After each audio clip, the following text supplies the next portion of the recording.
All right.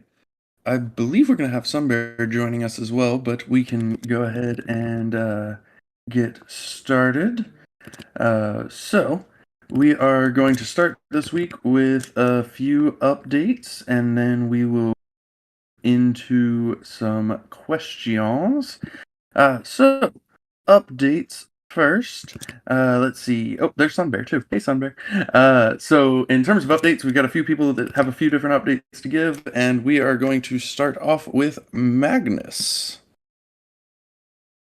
Hey everybody, a quick update for me this week. I just wanted to let everybody in the community who is running an RPC node know that Ava Labs just released the Cortina 7 update. And I think like probably 5 days ago they released Cortina 5. And they mentioned on a community call they're going to be releasing these updates at a more frequent cadence than they typically do for the next couple weeks. So just be on the lookout for any updates there. Patrick O'Grady's Twitter is one of the best places to go for that. Yeah, he's usually posting whenever that drops. So, yeah, I just wanted to make sure nobody got left behind on the upgrades for their nodes. But that's it for me. Thank you, Magnus. Appreciate it. Let's see. I think Dreamer has a couple of updates actually. Dreamer, you want to start with the smaller one first? The weekend one, so to speak? Smaller one. They're all big. Yeah, so last week I was able to see some beautiful, familiar faces at an event we're invited to. I think I saw Christian and Crypto Grady. It was nice seeing them. There was a overall event put on by a few folks in the industry, mainly hosted by CryptoZaurus George. It was nice being invited to that. He has such a healthy, strong network, and being able to rub shoulders with others in the industry, talk on things people are working on, and just continuing to identify strategic partnerships and connections in the bear market is something that we have to do. We're really careful when it comes to these type of events. There have been a number this year that we've opted not to attend, mainly some of the larger events that could be more costly. This was one that we felt was worth going to, and I think we represented well, and we're grateful to be a part of it and staying relevant in that deep network of really critical individuals in the industry. So stoked to have that opportunity. It was well spent. Happy to be back. And yeah, I think that's my initial update. If that's the smaller one, Bolon, should I move on to the medium one? I support it. Okay. So from a relationship perspective, and I might hand the time over to Bolon to add to this, and then maybe just on the topic in general, pass it to Sunbear as well. But, last year we entered into a new chain partner relationship with Clayton. And it was, unfortunately timed with things going on in the industry, namely FTX and some others. And since then, the entire industry has been affected, including Clayton. They've had a little bit of a restructuring, and we've been working with them and staying very close. We have a lot of big plans for Sarandale, and we are happy with our success there so far, but we can always look to improve. Our partnership with Ava Labs and Avalanche Gaming has continued to progress. We're grateful for their support and all of the success on DFK chain and all the hard work there. We would like to see similar progress with the Clayton folks. We've been working with them, off and on since launch, but really have turned it up in the last month plus to identify pain points, look at the first 6 months of being active and review, and say, hey, how could we improve the experience? What are things that we are getting? What are some of the feedback we're getting from our players? Although they might be happy with some of the volume and transaction and everything, what are some of the things we could do collectively to improve that over time that is mutually beneficial for both parties? In a part of that overall collaboration and plan, we also looked at a phase 2 of the agreement that we initially signed, which supported the relaunch of Sarandale and everything that we've done. There were financial incentives there, And in order to run on Clayton, there are some other costs that we don't necessarily have to solve for on the Avalanche side. So looking at those costs, looking at the lesser volume, looking at the high potential and the significant amount of the blockchain that we represent, we have been putting together a proposal to their governance council, which is essentially run by their validators, I believe, for phase 2 that would identify, some of the pain points mentioned. Our plan to work with the foundation, the Clayton Foundation, on improving them. Major things that we're wanting to build and launch on Clayton that would be beneficial not only for the DFK experience, but the group as a whole. And just really trying to turn up the heat over there, since we want all of our realms and all of our partners to succeed and to have the best chance at the good experience, and also being a springboard for new users as possible. So there was a proposal that we put together, really working with folks in the community there, folks on the foundation, and gathering a lot of data internally that is requesting an overall phase 2 of a grant, and identifying certain milestones related to features. Bolon was instrumental in putting this together. He worked very closely with Dr. Zipper. We kind of put our heads together and put together an outline, and they brought it really close to the finish line. We got it over that finish line last week. It's been submitted. It is about a 2-week process for people to review it, comment on it, give feedback until it's considered for an actual vote. So what we are looking to do is be very transparent with everybody in the community to know what all of our strategic goals are, things that we're putting in place with existing partners, as we're also looking to extend to additional partners. And so I'll pause there, pass it to Bolon. Bolon, feel free to share any of the details that I might have not gone over, or potentially linking to the proposal itself, or anything else you'd like to share. Hello. Yep, so I did drop a link to the proposal in the AMA voiceless chat, as well as pin it, so anybody that wants to check it out, it is on a public forum site, so it is open for anyone to see. So aside, excuse me, aside from that, as Dreamer said, this is something that we've been working on for a few weeks now. Massive shout out to the Doctor of Zipper for really just taking my ramblings and turning them into intelligible English. He is fantastic at that. But no, Zipper was a huge part of this, and very instrumental in getting it to the point that it is now in. So very happy to have this submitted. We're hopeful that the Clayton Governance Council will see the value behind the proposal and support it.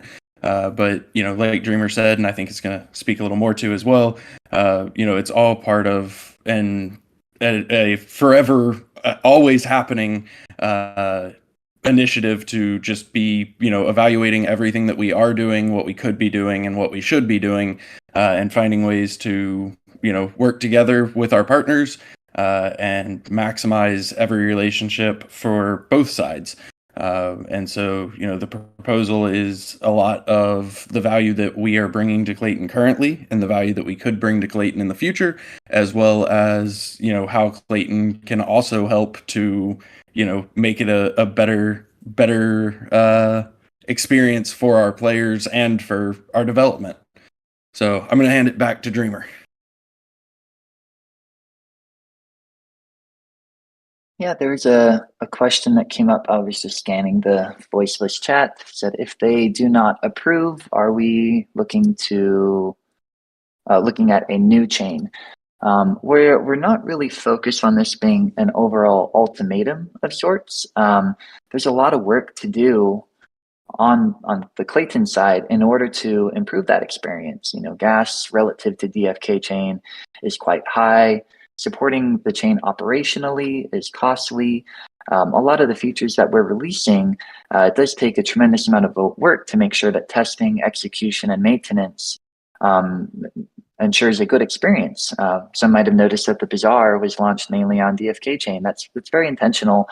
One, for the initial liquidity to not necessarily be split up or fractionalized, if that is the right word.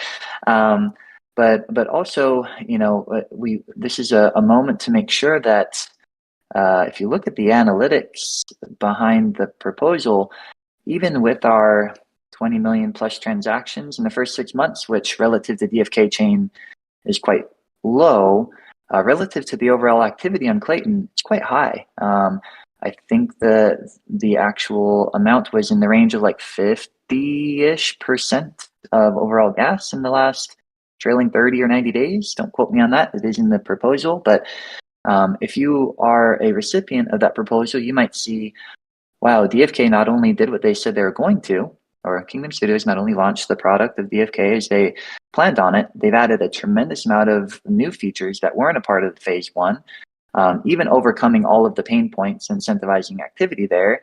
With all the pain points that we need to work through, still making up over half of the gas on chain, we are really hoping for this to be a springboard to improve things on the chain and to help mutually benefit both parties. In the unlikely event that it is rejected, it's kind of back to the drawing board. Why was it rejected? What parts were not acceptable? Could we restructure the deal? Are there pieces that we can do to get this over the line? Those would be the immediate next steps, rather than kind of ultimatum. You didn't accept it, boom. We're making some kind of big disruptive decisions. I think in the last 2 years, one thing that we have tried to show is that we're not a fan of rushing into disruptive decisions. And the unfortunate event that happened on the initial chain that shall not be mentioned, we tried our best to be very cautious and careful with all of our steps, be good partners, but also look after our community. Among that theme, we are also having discussions. We're constantly having discussions with other partnerships, new chains that are coming out, because regardless of what happens with this proposal, it's been about a year plus since the second realm. We're in the middle of this bear market. There's some interesting things that could come from a third realm, could potentially do things a little bit differently that would be a net benefit in this market. And we want to make sure we're being aware of all other potential chains out there. So there have been hints to us considering, a third realm. Those talks are just ongoing. I think this week we probably talked to 2 or 3 new chain partners we had not talked to before, making sure that we are aware of the options out there and looking after the overall DFK community as a whole. So a very short answer to that is there's not an immediate knee-jerk reaction if this isn't approved without, approved immediately. We'll be transparent on what we're working on and make sure that next steps are done with a lot of caution, looking at the best interest for everybody and ensuring that the overall experience, not only on DFK chain, but all realms that we're on, that we're looking after the entire community to make sure we're putting in the work to improve things always. So that's the message that we wanted to share today. It's meant to be a positive one. Hopefully people like the work that's been done, that we are looking to improve the strength of partnerships, not only in co-marketing and everything, but sometimes in things like this. So I'll pause. Does anybody have comments on this topic before we kind of move on? I wanted to add one thing real quick. Sorry, Sunbear. One thing real quick, just for clarification, because I saw some folks have already taken a look, and there are a couple comments that got posted from different people. So I just wanted to clarify to Dreamer's point about if it gets rejected, it's a conversation of why. What else? What do we need to tweak? That's really what the comments are about as well. So the way that their grant system is set up is a proposal has to be posted for 2 weeks minimum prior to going to a vote, to give time for the governance council members, community members, anybody else who wants to comment, give feedback, weigh in. And there is a little bit of adjustment that is actually able to be made prior to the vote. So depending on the feedback that's received in those 2 weeks, it may be something that we're able to tweak prior to the first vote, depending on what that feedback is. So I just wanted to clarify that as well, that, the comments aren't meant to be decisions. The comments are meant to be feedback on finding that right answer for both parties.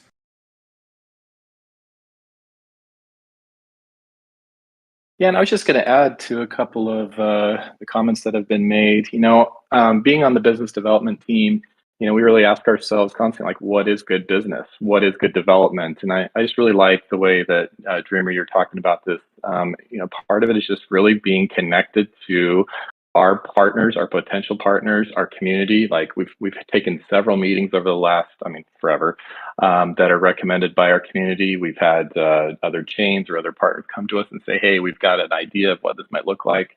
We also take a lot of meetings based on what the team is really looking for, like what's the vision, what's coming next, who do we need to seek out to really help in that process. So when Dreamer is saying like those talks are constantly happening, they are because we want to be ready for whatever's coming next. We want to be informed, do our due diligence. And this is an area that we're definitely doing that on, because when we make big decisions that could be like either really positive or disruptive, we want to make sure that we have all that information and those opportunities in place. Case in point, Halliday. Like we didn't just go and choose Halliday. We talked to at least a dozen partners to really look at who would be the best fit and who had the vision and played that out. We like built those concepts with folks until we were able to land on a partner.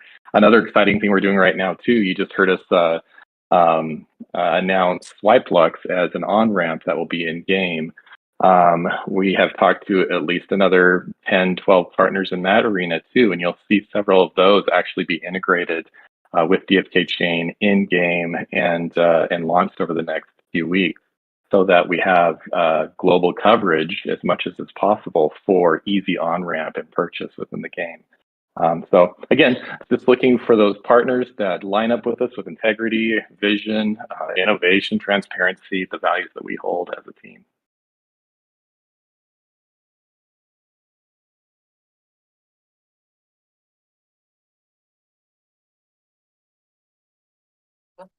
Very well said, Sunbear. Bolin, I didn't have anything to add on that. So back over to you for who's up next on update. Awesome. I appreciate it. I was going to say, I guess that brings it back to me anyway. But yeah, no, really excited to progress that. Looking forward to it, and glad to be able to share it with the community as well. So the other thing that we wanted to mention is the Raffle Master. So there was a question a couple weeks ago, if memory serves, which it may or may not, because time doesn't exist. But there was a question recently about the Raffle Master, some of the different raffles that are available in it, as well as there have been a couple posts on the talk site about mini raffles specifically. So we have talked about that internally, and I'm going to turn it over to Frisky Fox. Surprise! Oh, okay. Yeah. So we talked about this in our committee last night for tokenomics. Well, actually, that was in the afternoon, but yeah.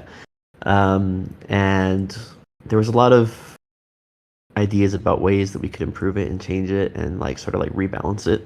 There's also a lot of questions about is this a specific thing that could qualify for a sort of like a vote from like using S-Joule and C-Joule to make that decision, because raffles is like one of those features that is already out there, that changing it could impact people. So we want to really see what the community thinks and what the community wants to do in this one. So we were sort of talking about the potential for this to be a vote, and that might be what we end up doing with this. So just a heads up that you might see something soon for that. But there was a lot of good analytics and like analyses done on the current like values of items and like the frequency of the raffles and who is actually winning those and sort of like the behavior that we're seeing in that. And we always want to make sure that we're incentivizing the right behavior there as well. So yeah, just a heads up, might see a vote coming up for that in the near future. Anything you want to mention about Season 5, since we're here and talking about duels? You know I gotta ask. Season 5, yes. I was actually working on that when you asked me to answer this question. But it is pretty close. The smart contracts are all in place. I'm actually working on the front end right now before I hand it off to the front end masters of Typical and Beetle Dude to work their magic. But I just want to make sure it's in like a really good spot for them for that. and it's close, and I'm excited because actually we spoke about some of the newer things last night or yesterday afternoon in the committee as well, and there was some pretty good ideas that were thrown around sort of at the last minute that I just added this morning to make it even cooler. So I'm really stoked about how that's going to go off, and yeah, stay tuned. We're close. Y'all heard it here first. It's my fault. I'm delaying duels. But no, really exciting. I think everybody's going to really like the new feature as well. Just as a reminder for everybody listening, does still have to be tested also. So it's getting very close, but keep in mind some testing time as well. Awesome. Does anybody have any updates that I missed before we move into questions? All right. Aren't we planning Okay. to start to do some teasing around the new feature name on like Twitter or something soon? I guess stay tuned for those things. Yes, that also. That'll be fun. Yes, tease the tease. I like it. Yeah, no, there definitely will be some fun stuff coming. So let's see here. All right, questions. The first question that we have, are we still planning on doing additional seasons of pets? And if so, will those seasons bring new pets and or new variants? Let's see, Hubert. Hey, yes, that still is a plan. It's not something that's going to be happening anytime soon, though. But when we did get to that point, though, it would mean new pet varieties, new variants, and everything like that. So yes, it's just not in the near-term horizon. So. Makes sense. Secondary question building off of that. So there are no ultra odds in the legendary or mythic rarities other than the monster bloater. Is there any sort of count that triggers an ultra odd to be revealed for the higher rarities? Or do we have plans on adding some in there? Not sure I followed that question. Was it saying that the one hasn't been revealed yet, or just that there's only one type of ultra odd? Sorry, I didn't quite follow. So I think that might actually kind of be the question. Is I guess so far only one legendary or mythic ultra odd has been found. Is that intentional, or should there be ultra odds in the higher rarities and they just haven't been found? So every rarity has at least one ultra odd. If one hasn't been found yet, that's just I guess randomness doing its job. But yeah, I think at least in some of the tiers there may only be one ultra odd option. I believe there is. So if it's been revealed already, then that is the ultra odd variant. And I believe I'd have to double check with SPD, but I think at least the legendary and mythic tier only have one. So yeah, I don't know if that answers the question. Yeah, no, that works. It sounds like at least one hasn't been found yet then. So that's exciting. Keep trying to find it. You did hear your name, SPD. Let's see. So this one, I mean, really anybody that wants to weigh in. Actually, you know what? I'm going to do this in a slightly different order because I think it'll make more sense. But anybody that wants to weigh in. So this, there's a few questions around the Bazaar. So are there plans to have further additions to the Bazaar? Some of those would be like a time-weighted market buy option, so it buys over time at the market price automatically. I guess I'm actually just going to pause there. Thoughts? Wait, could you sort of explain how that would work? A time-weighted market buy?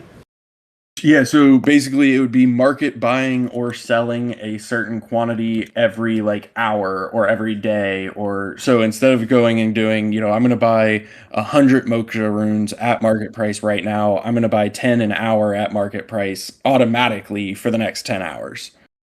Right. Okay. So that's like something that's not directly possible with the smart contracts. You'd have to have some kind of a executor or a bot or something running to do that.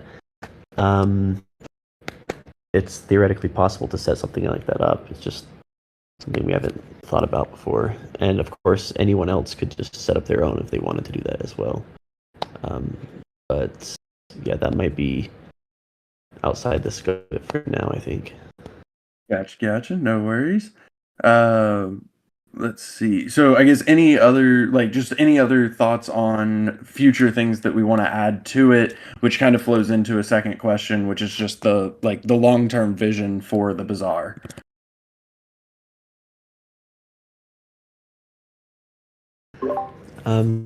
So yeah, we've talked a little bit about some of the things we could do with this like new approach to having a like order book DEX. And there's a lot of cool things that it opens up the possibility for, like avoiding impermanent loss and a lot of things there.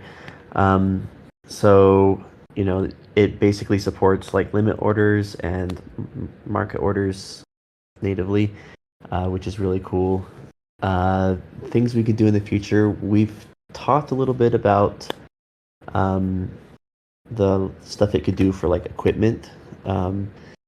Originally, the plan for equipment was to have it be ERC 1155, which is basically like a cross between ERC 20 tokens and NFTs, where you could basically say, here's a type of ERC 20 token, for example, like helmet or something, and then that could have any number of them in there that are like helmet A is the same as helmet B, basically, so they're interchangeable. But the way that we're approaching it now, and I'm not sure if we've shared a lot of this before, so stop me if I'm about to say something that I shouldn't, but how we're approaching it now is that equipment will have things like durability and specific stats that's sort of like associated with those things. So they're not really the same as like one equipment is the same as another equipment of the same type. Like helmet A, if it's been used or if it's had like modifications or things to it, that's not the same as a same helmet that somebody else had that has used it in a different way. So that basically means we got to use NFTs for that. ERC 721. So they will each be unique. Christian over there called that. Good job. And that means that it's not going to really work for the Bazaar right now because the Bazaar is set up to support ERC 20 and ERC 1155.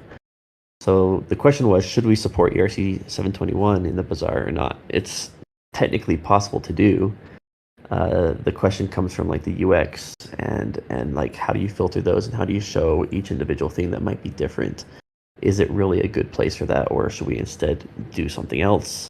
Use NFT marketplaces for that. So yeah, we're still kind of talking about that, but things like that we're looking at. We've also talked about in the future having it be deployed to other places like outposts and things. We're actually still considering a lot of things there, and there's some things we're talking about that I can't mention, but yeah, that's all I'll say for now.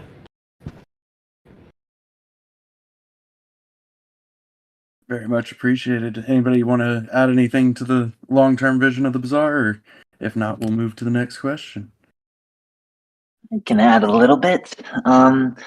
You know, we have been trying to innovate this space since the very beginning of DeFi Kingdoms and launching.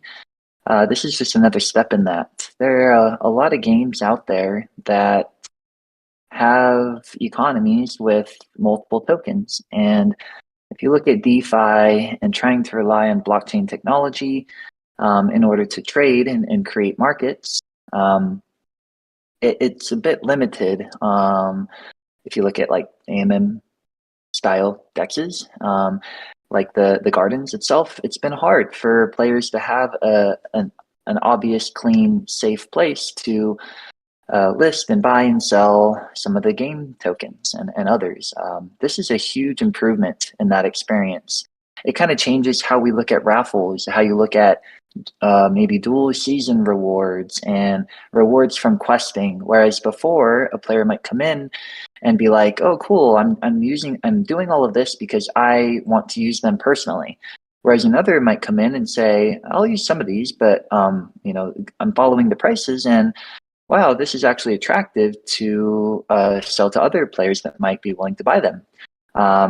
It's changing the game a bit because we don't need to look at creating liquidity, looking at price impacts. Fox alluded to impermanent loss and other kind of downsides of the AMM protocol, which are really meant for like large, liquid, like healthier tokens, and not really meant for the lower liquidity type tokens that we find in games that have in-game ecosystems. So the future of Bazaar is kind of unlimited. There's a lot of technology there, and we've created this for our players and our users, and are looking to see in what ways we can improve it over time, and look to see if, in innovating the space, there are other ways to add to that. So I'll leave it there. More to come on the future of Bazaar and the technology underneath it.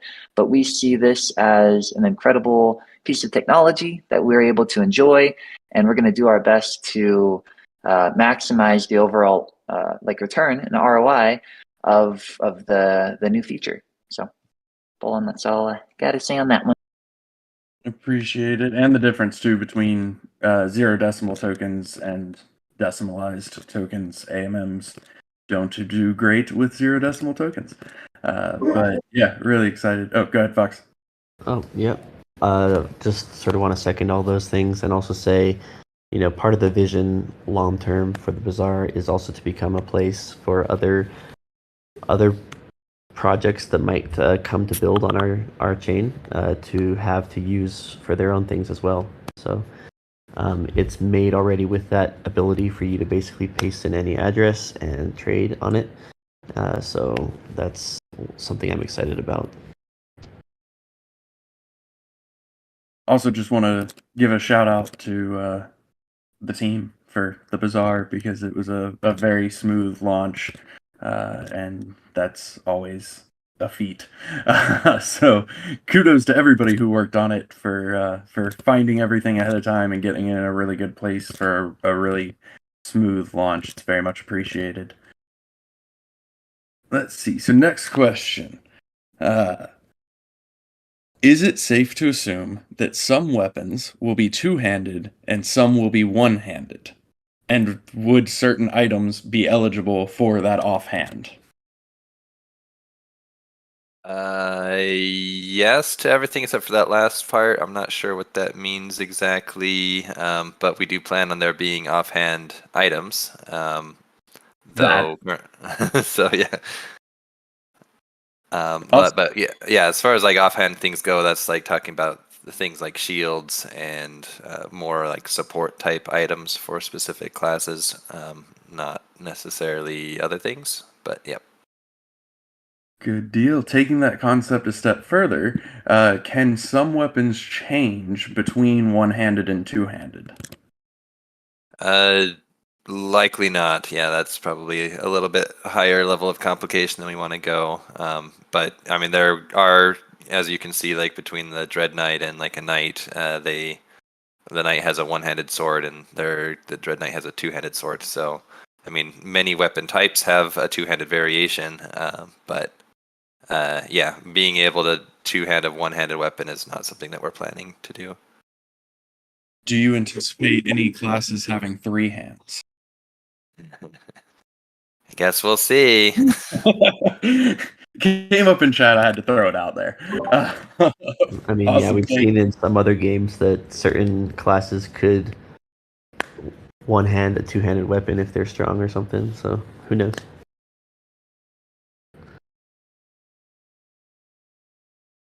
Thank you.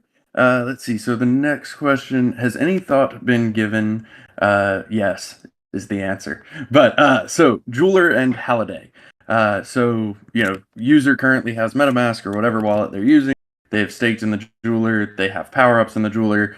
We are introducing the Halliday wallet, which comes with a lot of benefits, such as the session-based signing and the more like native mobile experience. So thoughts on that interaction?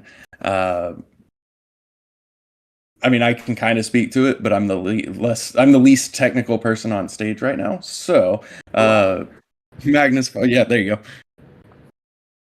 go. yeah, I'll just share some of my thoughts about it. But the stuff that they're currently doing at Halliday that we're starting to implement is the ability to basically create a like wallet with social logins, and then some people might end up having two wallets where they have like a fully non-custodial MetaMask wallet, which they control and could potentially use that to be a signer to create another wallet, which is controlled by that MetaMask. But that other wallet would have sort of like the concept of having a session, so that you don't have to basically sign every single transaction within a certain amount of time. You just basically have to log in with your MetaMask, and then you could submit a bunch of transactions really easily and just like really quickly. So it's kind of like you have a DFK account and also a MetaMask account, and they're linked but also separate. So that sort of like raises the question of how do you like run quests for heroes? Would they have to be transferred to the other wallet? And right now the answer is yes. Same thing for jeweler. Like, how do you do power ups and things? Would those jewels have to be in the other wallet? Right now the answer is also yes. But we're also exploring ways to do that such that you could potentially delegate control of your heroes to be able to like have another like wallet run quests on behalf of, or have the ability to have access to your C jewel for the purposes of like power ups and things like that. Those are all things we've talked about, and those are things that we might push for even harder now that we've got this new approach set up there. And it is for more of like the hybrid players that are out there that have sort of like the native Web3 MetaMask already set up, and also would like to have a easy to use account to play the game. But for those players that are just brand new to our game, also brand new to crypto, they'll probably only have a account through like Halliday, and so they don't really have to worry about having two different ones. But for those that do, we do want to make it as easy as possible to enjoy and experience things. So that's our approach right now. And please feel free to hop in, Hubert or Magnus or anyone who has their own thoughts about that as well. Yeah, I was very excited when Halliday told us about the ability for someone who has a MetaMask wallet that they want to use it as a signer to basically take advantage of the smart wallet functionality and have a session key where you don't have to keep clicking confirm every time. And they've done some really cool cryptography work to make that happen with the smart contract or the smart wallet. So yeah, I'm very pleased at the way that's going to improve UX and allows for that signer to be swapped out on the smart contract wallet as well. So really cool composability there, and I'm sure everyone in the community will create some really cool tools against that as well. That they are going to be open sourcing that contract for the smart wallet itself. So if there are any builders out there that are looking to leverage that, that will be available shortly.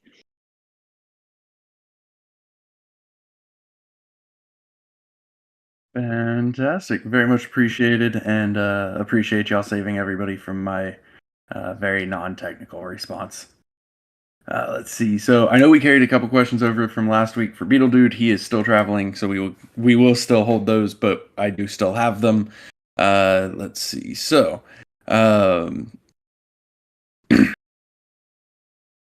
I think we actually ended up kind of speaking to this anyway, in talking a little bit about the Bazaar, but I'm going to throw it out there. Do we have any thoughts on the buying and trading of crafted items, if it would be similar to a Bazaar or more like an auction house MMO style? Yeah, so like we mentioned before, the equipment is going to be a ERC 720, or there'll be ERC 721s, NFTs. So the Bazaar is not really set up for that, but we will have their own a marketplace set up for equipment.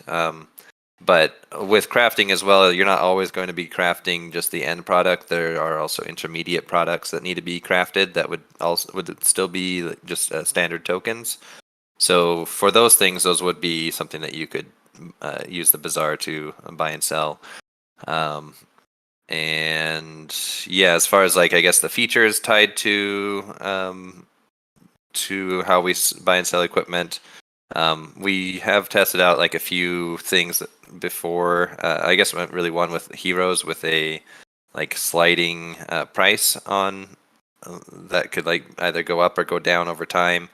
I think we had some technical issues with that when we tried it before, but we may be open to if there's seems to be a good reason to add different modes of like price changing for items that you list.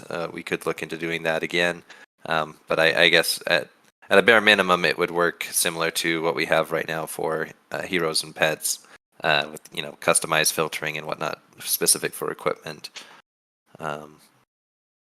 But yeah, that's all I got on that one.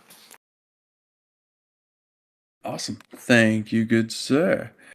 Let's see. So, we did have another question roll in during the AMA, and I think this one might be a good one for Magnus. Excuse me. Thoughts/updates on opening DFK chain. Yeah.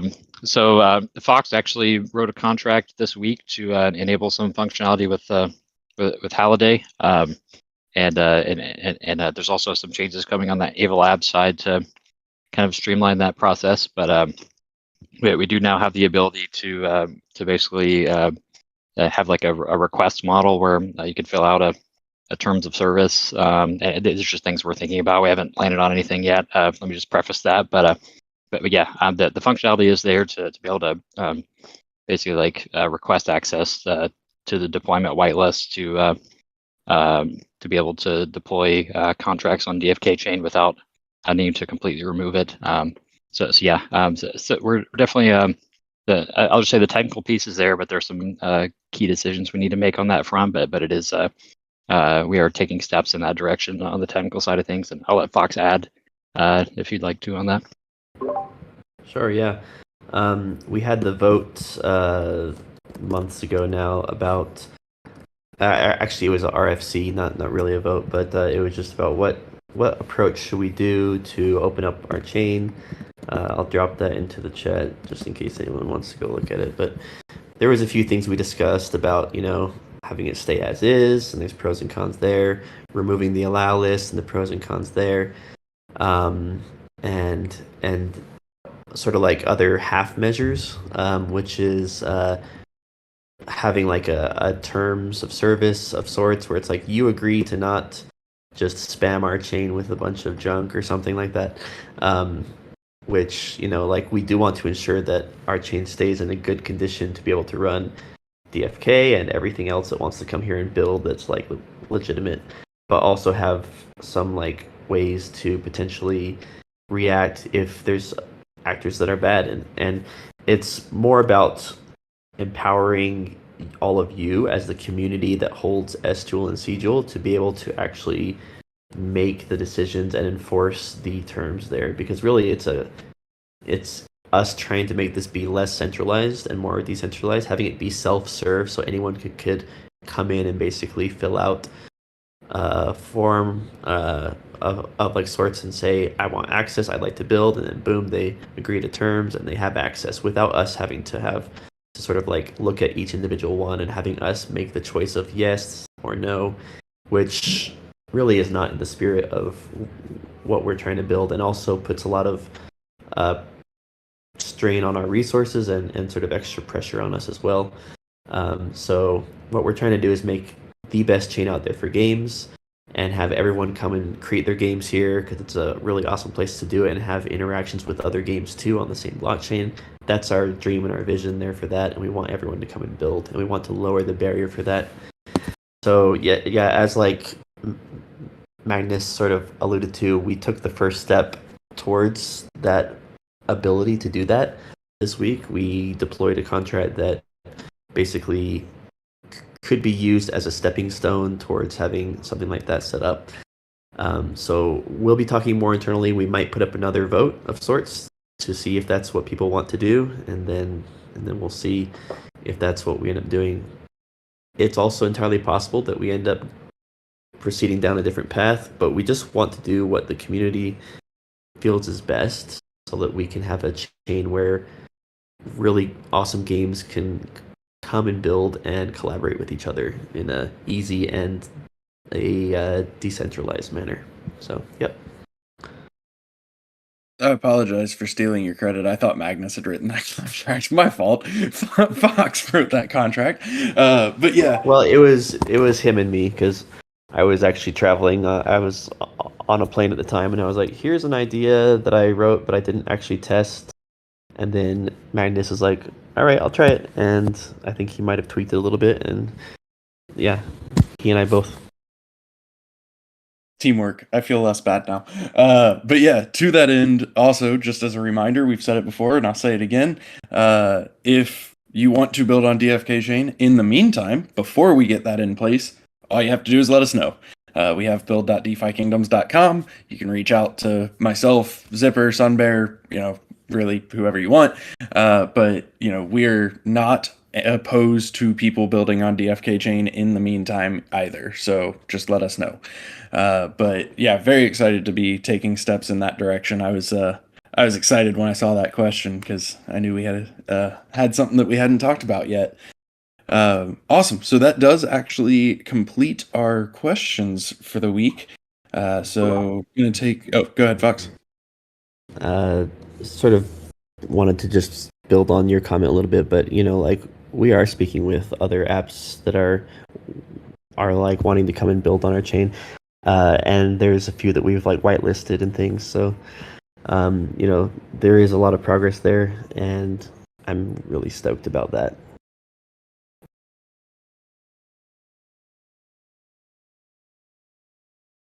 Most definitely, yeah. And obviously more info will be coming on that as well, but not in a place to share specifics. But yes, I'm also very excited about that. I think it'll be really cool to have some other projects going on DFK Chain as well, because that's just good for the economy as a whole. So love to see it. So since we wrapped up with questions and we have a few minutes left, I figured we'd go around real quick if anybody has any closing comments or anything that they want to add, and then we'll wrap up for the week. We haven't seen Sunbear in a little bit, so I'm going to decide that we're going to put him last, and he's also going to bullish us, because that's how voluntold works. But yeah, let's start with Hubert. Anything you want to add? Yeah, not too much. I know these recent weeks we've kind of been focused on kind of bigger features with the Bazaar and some other things with the combat engine. So the updates from my side haven't been too major, and that's continues to be the case at the moment. But we are still plugging away on everything, and I'm really happy to see that we got the Bazaar out and had only a few minor bugs at launch. So just want to really thank our testers, Dr. Zipper and Winston and Sasha, everyone who is helping to make sure that when we launched it, it was as seamless as possible. And there was really a lot of work that went into that. That's setting up something to allow transactions among users like this, and also to be able to track everything and keep it all organized. It was, and dealing with different decimal amounts for different tokens and different things. There's all these little nuances that we had to work through to get to this point. And I'm really happy with how it turned out. So kudos to everyone on the team for that. And yeah, I hope everyone's looking forward to what we have coming up next. Magnus? Yep, I just want to say props to everybody who was working on Bazaar. It's a really cool feature, and definitely a lot that goes into it. So yeah, good job to everybody who was working on that. And then I also say that in terms of like partnerships, we've been putting a lot of effort towards that to really enhance the UX side of things with Halliday, and there's some others coming down the pipeline. So yeah, just very excited to be working with other great partners in the space to keep kind of innovating in the Web3 space. Most definitely. I'm going to interject real quick because I realized I forgot to say anything. First off, don't open to broken mechanics, as always. But also, yes, as Magnus said, been working a lot on some various partnership stuff, but especially on that onboarding front. Obviously Halliday. We have also announced SwipeLux. Sunbear mentioned earlier. There are others coming, but onboarding has been a major focus for us, especially lately. And we have a lot of really cool stuff that's nearing completion that we're excited to share with y'all. So really looking forward to that as well. Before Sunbear, Fox. Yeah. Also want to echo the kudos also to some of our knights actually found some really good awesome bugs that we were able to fix early on, so that was great. Thanks everyone who was involved with that. And yeah, I'm excited about the things that are close. There's a lot of things that we've spent a lot of time working on, a lot of which have already been announced, that I think are really impactful for like onboarding new users. I'm stoked about that. And then there's also stuff that we're working on that hasn't been announced. So there's just always a lot of fun things, and there's never a dull moment here. And happy to be here and happy to build with our team. And excited for the future. Thank you. Thank you. And last but not least, Sunbear. Thanks, Bolon. Oh man, I'm just feeling so bullish. Thinking about the fact that we're almost 2 years old. I mean, that's coming up, folks. Thinking about like who do I want to put all of my energy and effort and faith into? Well, of course, into a team that excels and builds and just does the kinds of things we're doing, even in a bear market. I'm so proud to be a part of this team, and can't wait to share with you all some of the stuff that's coming. Feeling super bullish. Bullish. Flash. Bullish. Bullish. Thanks everyone. See y'all next time.